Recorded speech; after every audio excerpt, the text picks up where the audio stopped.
Hello बच्चों, मैं रेनू। आज हम करेंगे हिंदी व्याकरण का टॉपिक, हिंदी ग्रामर का टॉपिक संवाद लेखन, डायलॉग राइटिंग। संवाद, सबसे पहले हम देखेंगे कि संवाद होता क्या है।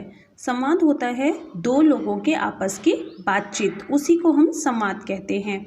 जब दो लोगों की जो बातचीत है उसको हम बहुत कुशलतापूर्वक, बहुत अच्छे तरीके से उसे लिखित रूप में प्रकट कर देते हैं। अपनी बातों को, दो लोगों की बातों को जो लिखा जाता है और लिखित रूप में उसे हम पूरा परफेक्टली अभिव्यक्त कर देते हैं, प्रकट करते हैं, तो वो हमारा एक संवाद लेखन परफेक्ट कहलाता है। तो सबसे पहले हम देखते हैं संवाद लेखन क्या है। किसी भी विषय वस्तु पर दो व्यक्तियों की बातचीत को संवाद कहा जाता है।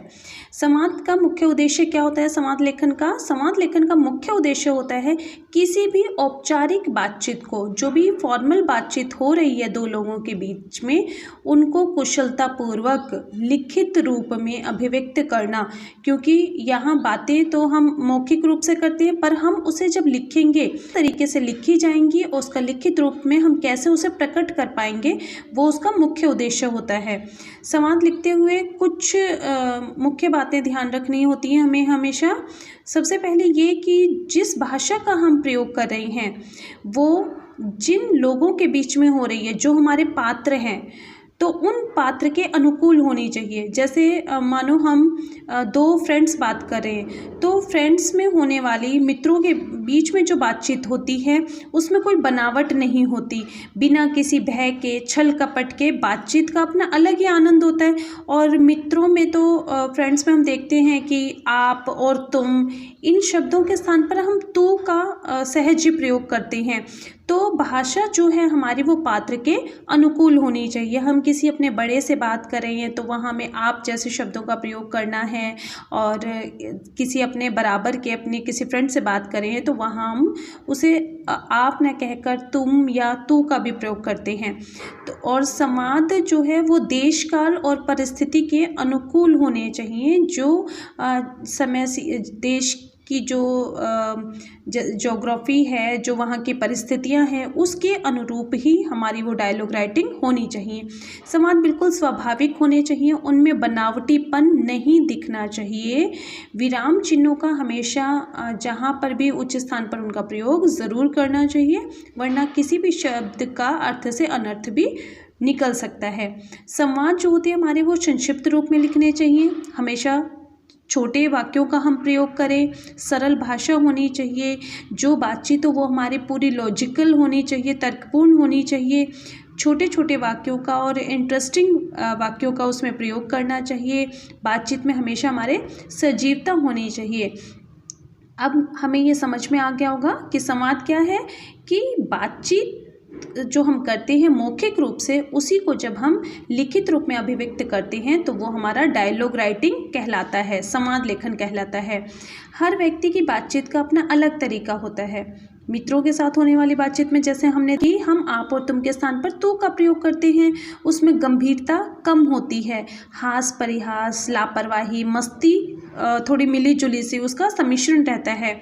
और जब दो मित्र आपस में बात करते हैं तो अरे यार कहकर बात हो जाती है। और जैसे हमने देखा भी होगा, मित्रों की बातचीत का विषय अधिकतर क्या होता है, या तो खेल होते हैं, या सिनेमा होता है, मनोरंजन होता है, क्रिकेट, फुटबॉल, और समाज की कुछ समस्याएं, जैसे हम आज कह सकते हैं आज के युवा वर्ग में समाज की जो समस्याएं हैं, चाहे वो प्रदूषण को लेकर हों या भ्रष्टाचार को लेकर हो, या किसी, जैसे आज के समय में कहें कि कोरोना जैसी बीमारी को लेकर हो, तो ये हमारी आपस में मित्रों की बातचीत के विषय हो सकते हैं।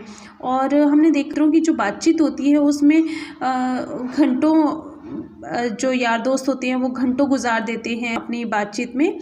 और वार्तालाप एक ऐसा माध्यम है जिसमें बिना कुछ खर्च किए आप घंटों गुजार सकते हैं, और इसके माध्यम से आपका ज्ञान भी बढ़ता है, सामान्य जानकारी भी प्राप्त होती है।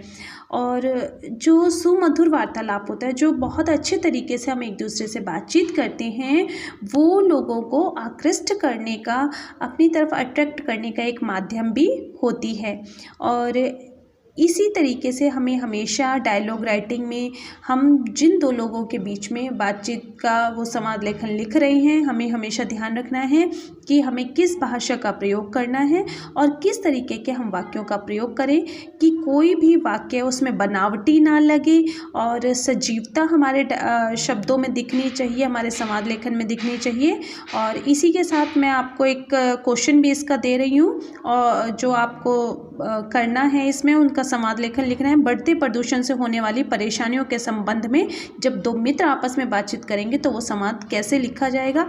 और इसी के साथ साथ मैं आपको दो और लिखे हुए संवाद दिखा दूंगी कि संवाद किस तरीके से लिखे जाते हैं। जैसे अगर मैं बातचीत करूं कि ये है हमारे पास कि आशीष और मंजित दोनों मित्र हैं और दोनों 10वीं कक्षा के छात्र हैं। इधर भारत तथा श्रीलंका की एक दिवसीय मैच श्रृंखला का छठा और अंतिम मैच मुंबई में है। टीवी पर मैच का प्रसारण होना है। गणित का पेपर भी है, पढ़ाई का दबाव है और मैच देखने का बहुत शौक है दोनों मित्रों में। तो वो उनकी बातचीत कैसे होगी। अब यहाँ मित्रों के नाम आशीष और मंजित दिए हैं तो हम बातचीत शुरू करते हैं। पहला मित्र आशीष, उसका कहना है, अरे मंजीत, आज तो आखिरी वनडे मैच है, देखेगा। मंजीत का रिप्लाई होगा, मंजीत कहता है, अवश्य और पूरा मैच देखूंगा। आशीष का कहना है, तुम्हारे माता पिता तुम्हें मैच देखने देंगे। मंजीत, नहीं यार, माता पिता मैच देखने तो नहीं देंगे आसानी से, किंतु मैं उन्हें मना लूँगा। दिन में मैच देखकर मैं पूरी रात पढ़ने के लिए तैयार हूँ। आशीष, क्या पूरी रात पढ़ सकोगे। मंजीत, क्यों नहीं, जब मैच देखना है तो उसके लिए तो ये प्रयास करना ही पड़ेगा, क्योंकि पेपर भी तो कल गणित का है, कुछ सवाल निकालने हैं, कुछ फॉर्मूले याद करने हैं। तो आशीष फिर उसे प्रश्न पूछते हैं, कुछ भी हो यार, ये मैच अंतिम और निर्णायक है। मंजीत, जो भी हो भाई, एक बार अपना सचिन और वीरेंद्र सहवाग चल जाए, पहले बैटिंग से 300 रन बना दें और जब श्रीलंका दबाव में खेलेगी तो जीतने की अधिक है। आशीष, अपना हरभजन सिंह भज्जी भी कुछ कमाल दिखा देगा तो बस मैच पक्का जीतेंगे। मंजीत, अच्छा मित्र, अब चलते हैं, घर जाकर कुछ पढ़ लें, फिर मैच देखेंगे, रात्रि को भी पढ़ेंगे। कल पेपर के बाद शाम को 5 बजे कंपनी बाग में मिलते हैं और फिर ढेर सारी बातें करेंगे। इस तरीके से हमने देखा कि दो मित्र आपस में किस तरीके से बातचीत करते हैं और इस तरीके से ही हमें भी इस तरीके से संवाद लेखन लिखना है। धन्यवाद बच्चों।